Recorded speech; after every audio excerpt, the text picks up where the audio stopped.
It seems as if there is no shortage of trends and viral videos coming out of TikTok nowadays.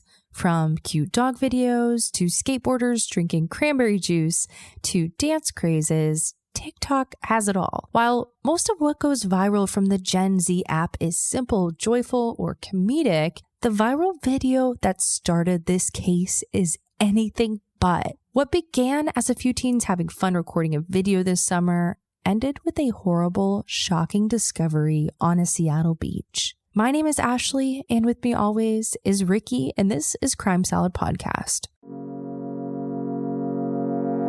All the blood, all the pain. All the blood, all the pain.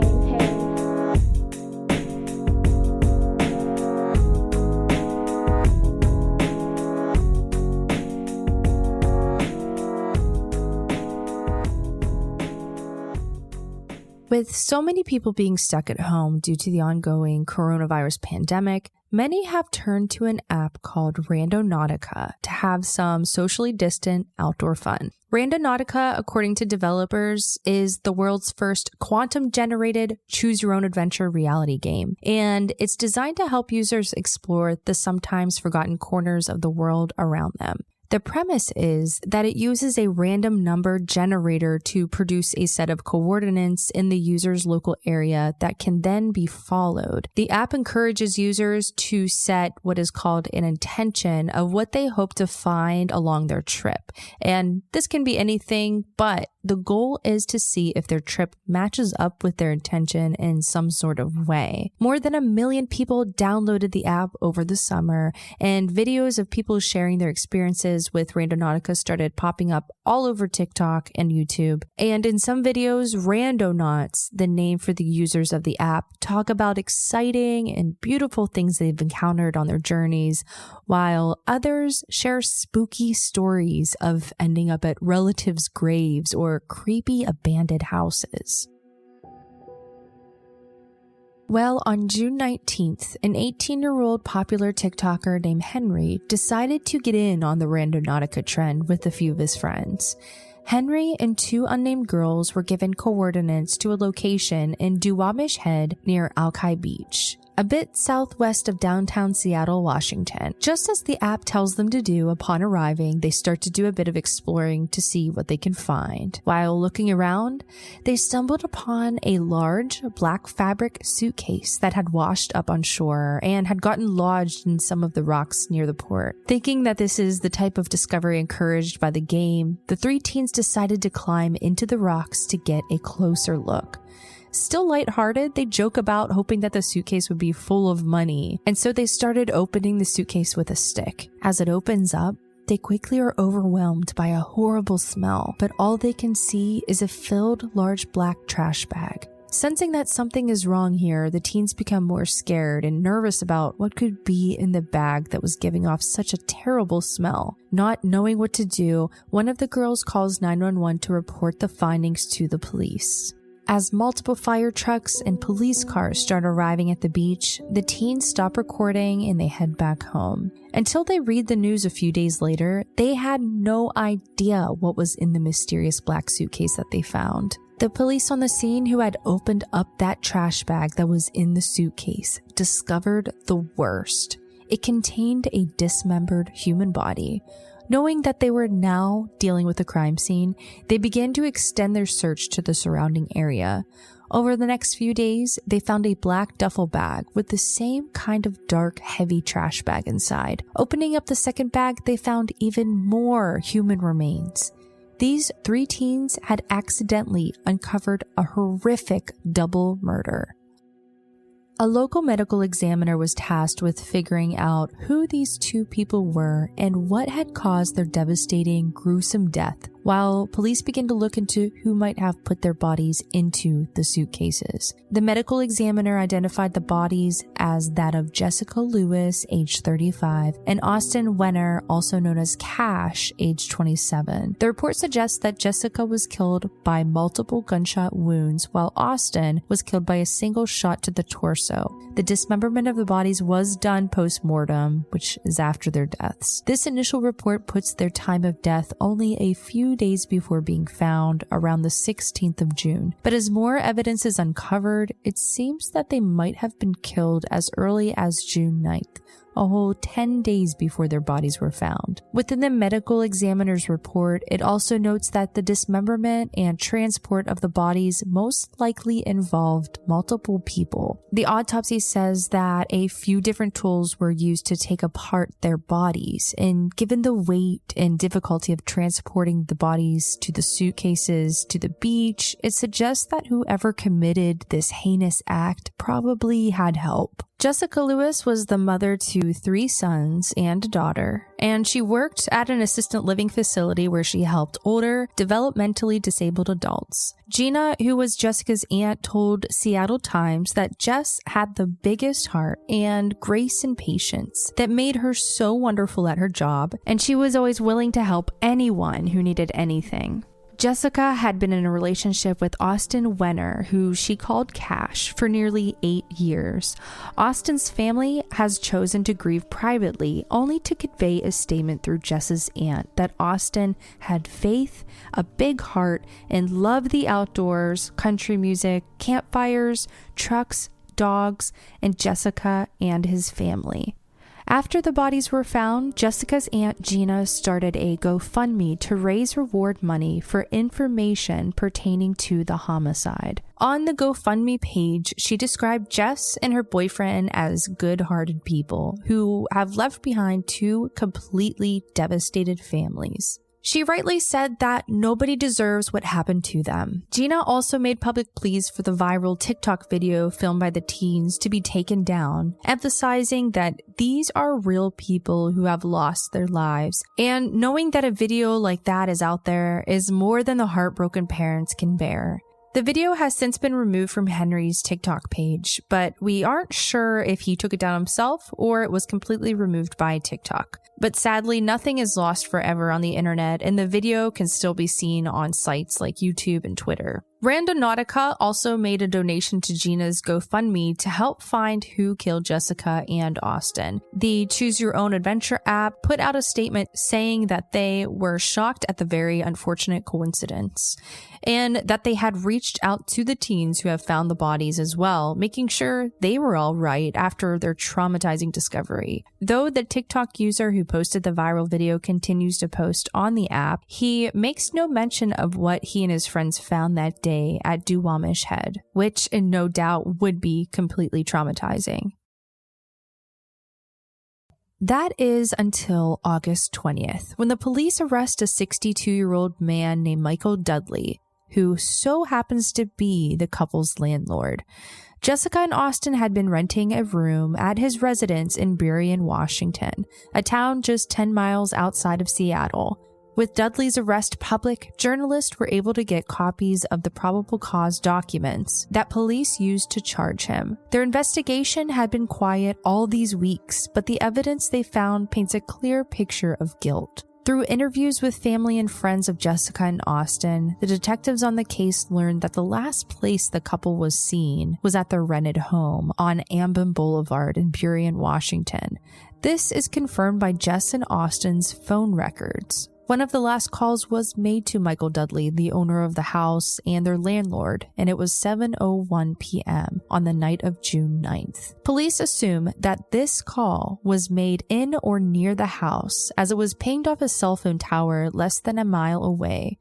Only 7 minutes after this call, their phones stopped transmitting or receiving data altogether. On the same night, June 9th, neighbors who were interviewed told detectives that they had called 911 after hearing some disturbing things coming from the house.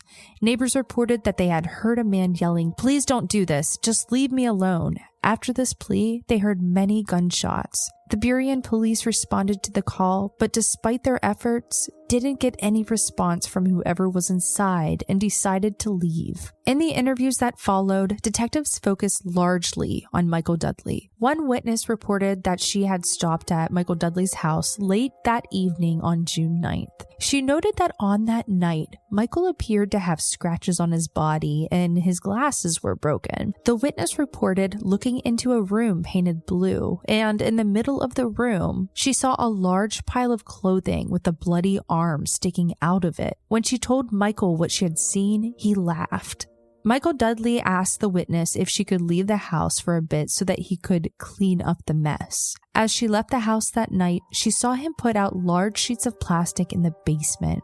And when the witness asked Michael what had happened, he reportedly said, "Let's put it this way, his gun misfired and mine didn't." If Michael Dudley's confession to this witness wasn't enough for detectives to believe in his guilt, the mountain of evidence found in his house for which he had no explanation seemed to prove that they had found the man who murdered Jess and Austin.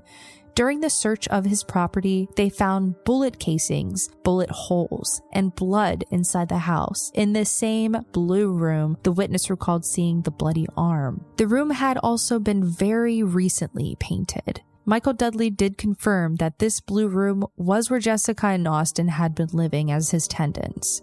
In hopes of getting more information and a confession, the detectives spent much time questioning Michael Dudley about his relationship with Austin and Jessica and what happened on the night of June 9th. Michael confirmed that the couple had been renting out the blue room in his house since December of 2019. For just the single room, he charged them $1,500 per month. It was only 3 of them that lived there, with Jessica's children staying elsewhere. He also confirmed that they had argued that night because the couple wasn't able to pay the rent, and he was very suspicious that they had brought criminal activity into the house, though there's no evidence that the couple had any involvement in anything criminal. Michael admitted that he did own the same kind of gun that had been used to kill Jess and Austin, but stated that he kept it in his car. When pushed on the blood that was found in the rented room of his house, he told detectives that Jess had just cut herself recently in there,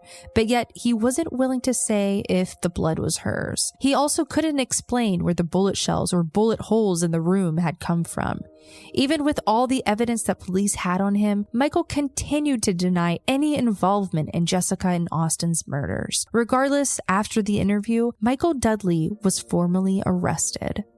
So while police feel confident that they have the right killer in custody, Jessica's Aunt Gina thinks there has to be more at play here than just a man angry over late rent.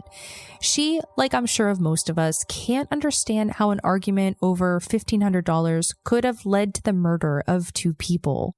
While digging into Michael Dudley's past, it seems that he has a certain pattern of violent and criminal behavior, particularly when it comes to Jess and Austin. Jessica's Aunt Gina recalled that Michael Dudley had been harassing them and very angry towards the couple for a while. She stated that he had previously broken into their car and put trackers on it, and had tried to forcibly lock them in the house. She then goes on to say that he even killed a dog by beating it with a hammer right in front of them after the dog had gotten one of his chickens that lived on the property. And then he left the dog's body outside the home for 3 days, hoping to scare them into leaving. Gina reported that Jessica and Austin wanted to leave, but they had nowhere to go. And these were not the only acts of violence that they had endured while living with Michael Dudley. According to the family, in the weeks prior to their death, the couple had been assaulted and beat up by some men who had come to the house with guns. Could this have been a part of the criminal activity Michael Dudley feared the couple was bringing into the house? Or was Michael Dudley himself orchestrating another cruel way to scare Jess and Austin into leaving? And maybe whoever led this attack is also involved with the murders. And with Michael Dudley not talking, we can't know for certain yet. Due to the viral nature of this case, Michael Dudley's arrest has garnered some serious media attention, which has led to more evidence of his violent past, even before meeting Jessica and Austin. Michael has a past criminal record. He's been convicted on felony drug charges, vehicle theft, and a DUI. And his ex-girlfriend Marlis Gordon has also come forward to speak about the violence she endured while they were together. Marlis and Michael had dated on and off from 2002 to 2016. And during that time together, he was sometimes violent towards her. She recalls one time where he painfully grabbed her hair, threw her and her things out of the house, and began to hit her, all the while threatening her with a gun. After this instance, Michael Dudley was charged with assault. And knowing what she knows now, Marlis feels relieved that she made it out of the relationship alive. But yet, she feels shocked to learn that Michael Dudley would be capable of such a horrific murder. Marlis wasn't the only one to have experienced firsthand Michael's violent side. In 2018, Michael Dudley also had a restraining order filed against him by his own daughter. In the report, his daughter accused him of sexually assaulting her for nearly 9 years, from when she was only 10 years old up to when she was 18. She says he had threatened her in the past with a firearm and felt as if she was in immediate danger. Unfortunately, the court denied her protection order against Michael. After learning about the testimonies of those who had firsthand experience with his violence, it's shocking that this man wasn't caught earlier. Given all the evidence in the home, Michael Dudley was charged with 2 counts of second-degree murder and finally arrested at his home on August 19th. And bail was set at $5 million. Disturbingly though, even with such a high amount owed, Michael Dudley's ex-girlfriend believes that he'll have no trouble making bail as he was well connected and has many friends who would be willing to help him out.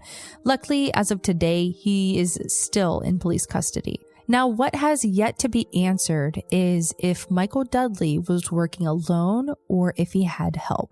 With a medical examiner who performed the autopsies on Jessica and Austin suggested that with the horrific way their bodies were disposed of, it would have taken a lot of time and effort for one man to do this all alone. Based on what evidence was made public, it seems that the police have no idea on who it was that helped Michael Dudley on the night of the murders.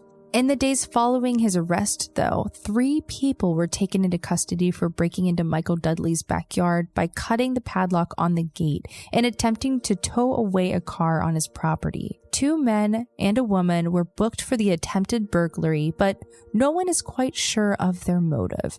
Whose car were they trying to take out and why?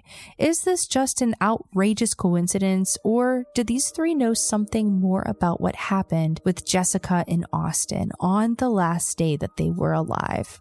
There is still so much more about this case to be figured out. With all the evidence pointing towards Michael Dudley, we are hopeful that the families of Jessica and Austin are able to find the answers that they need to make sense of all of this. What started as a fun adventure game for a few teens has led to so much more grief, death, and tragedy than anyone could ever imagine. The families of the victims hope that rather than Jessica and Austin being remembered for the terrible way in which they were found, the families hope that they would be remembered for the kind people that they were. And of course, as more information about this case unfolds in the coming months with Michael Dudley's trial, we'll be sure to keep you posted. But as for now, this completes this week's episode. Thank you all so much for listening to Crime Salad Podcast. We'll see you next time.